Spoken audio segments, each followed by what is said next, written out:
কিছুদিন আগেই আমি খুলনা ক্লাবের শোতে গিয়েছিলাম এবং সেখানকার অভিজ্ঞতাটা তোমাদের সাথে আজকে আমি আমার এই ব্লগে শেয়ার করব। Hello everyone, welcome to my Facebook page টুইশিমিতুস blog and welcome to my new blog. সকালে ঘুম থেকে উঠেই একদম ফ্রেশ একটা মুড নিয়ে বের হয়ে গিয়েছি। বাইরে বের হয়ে জাস্ট আমরা সবাই মিলে একটু নাস্তা সেরে নেই। সকালের দিকে উঠে রাব্বি খান বরাবরের মতো একদম গাড়িতে খুব বেশি সবাইকে মজা দিচ্ছিল। খুলনা যাওয়ার রাস্তা যে এত সুন্দর হয়েছে এবং জার্নিতে এতটুকু পরিমাণে বোরিং লাগেনি। যেহেতু মোটামুটি একটা লং জার্নি, সো আমরা রাস্তার মধ্যে একটা টি ব্রেক আবারও নিয়ে নিই এবং চা ব্রেকের টাইমেও খুব বেশি আমরা ফান করছিলাম এবং সবাই বলছিল যেহেতু আমি গাড়িতে উঠলেই কোথাও শোতে গেলে একদম ঘুমিয়ে যাই, বাট ওই দিন একদম আমি রেকর্ড করেছি রাস্তায় এতটুকু পরিমাণ আমি ঘুমাইনি। এই ব্যাপারটাই রাব্বি ভাই বারবার বলছিল এবং মজা নিচ্ছিল। এই দেখো ভিডিওতে তোমরা রাস্তাঘাট দেখেই বুঝতে পারছো যে রাস্তা কি পরিমাণ ফ্রেশ ছিল, যার জন্য আসলে জার্নিটা এত সুন্দর হয়েছে।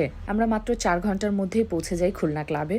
খুলনা ক্লাবের গেট দিয়ে এন্ট্রি নেওয়ার সাথে সাথেই একদম ভিতরের পরিবেশটা দেখে সবারই খুব ভালো লেগেছে এবং মন আরো বেশি ভালো হয়ে গেছে, যেহেতু জার্নিটাতেও আমরা খুব বেশি এনজয় করতে করতে এসেছিলাম। আমরা ওখানে পৌঁছানোর পরপরই আমাদেরকে রুম দেওয়া হয়, মিউজিশিয়ানসদের আলাদা রুম এবং আমাকে আলাদা রুম দেওয়া হয়। এরপর সবাই আমরা নিজ নিজ রুমে যেতেই একদম রিসেপশনে আমার পোস্টারটা দেখে আমার আরো বেশি মন ভালো হয়ে গেল। আমাকে রুম দিয়েছিল 3 তলায়। 3 তলায় থেকে তোমাদেরকে একটু নিচের ভিউটা আমি দেখালাম যে 3 তলা থেকেও কত সুন্দর পরিপাটি দেখাচ্ছে পুরো ক্লাবটাই।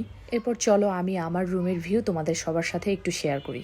হোটেল রুমের ভিতর একদম পরিপাটি, যেটা তোমরা সবাই জানো যে হোটেল রুমের ভিতর তো স্বাভাবিকভাবে পরিপাটি গোছানোই থাকে। এই যে আমি মিররে তোমাদের সাথে একটু এক ঝলক দেখা করে নিলাম। আমি এত লং জার্নি করেছি, বাট আমার ভিতরে এতটুকু পরিমাণ টায়ার্ডনেস কাজ করেনি এবং দেখতেও আমাকে খুব একটা টায়ার্ড লাগেনি। এখানে ছোটখাটো করে একটু চা কফিরও ব্যবস্থা করে রেখেছে এবং এই পেপারটাতে ছোট করে ক্লাবের বিভিন্ন ধরনের রুলস লিখে দেওয়া আছে। এরপর ফ্রেশ হওয়ার জন্য আমরা লাঞ্চ করার জন্য সবাই মিলে চলে যাই ক্লাবের রেস্টুরেন্টের ভিতরে। যেহেতু আমাদের যেতে যেতে মোটামুটি 4টা সাড়ে 4টা বেজেছিল, যার কারণে আমাদের লাঞ্চটাও একদমই শেষ মুহূর্তে হয়েছে। এরপর লাঞ্চ করা শেষ করে আমি একটু বারান্দায় দাঁড়ালাম। এখান থেকেও তোমাদেরকে একটু ভিউটা দেখালাম। দেখো কত সুন্দর পরিপাটি দেখাচ্ছি নিচটা। এরপর লাঞ্চ করার পর আমরা চলে যাচ্ছি যেখানে প্রোগ্রাম হবে সেই অডিটোরিয়ামটা একটু চেক করে আসার জন্য। খুলনা শহরের ভিতর দিয়ে যখন আসছিলাম তখন বেশ পরিপাটি দেখাচ্ছিল শহরটা এবং মনে হচ্ছিল যে অনেক বড় একটা শহর। হাতে হয়তো সময় থাকলে একটু অটো বা রিক্সা দিয়ে ঘোরার টাইম পেলে হয়তো খুলনা শহরটা ঘুরে দেখার ইচ্ছা ছিল, কিন্তু যদিও আমরা একদমই শেষ মুহূর্তে পৌঁছে গিয়েছিলাম, যার জন্য আমার হাতে একদমই সময় ছিল না। এই হলো আমাদের প্রোগ্রামের অডিটোরিয়াম। এখানেই আমরা একটু পর পারফরমেন্স করব সবাই। ক্লাব মেম্বার্সদের ফ্যামিলিদেরকে নিয়ে একটা ছোট করে গেট টুগেদার পার্টির অ্যারেঞ্জ করেছিল ক্লাব থেকে। এরপর রুমে এসে একদমই ঝটপট করে মেকআপ সেরে নেই, কেননা আমাদের সময় হাতে একদমই কম ছিল। একদমই 6:30টায় আমাদেরকে স্টেজে উঠতে হয়েছে। এই হলো আমার প্রোগ্রামের ফাইনাল লুক। এবার চলো খুলনা ক্লাবে গাওয়া একটা গানের কিছু অংশ শুনে আসি।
সবকিছু মিলে আমার এত বেশি ভালো লেগেছে, আর এজন্যই তোমাদের সাথে এই ব্লগটা আমি শেয়ার করলাম। আজকের মতো এই পর্যন্তই। দেখা হবে নেক্সট কোনো ভিডিও বা ব্লগে। সে পর্যন্ত সবাই ভালো থেকো।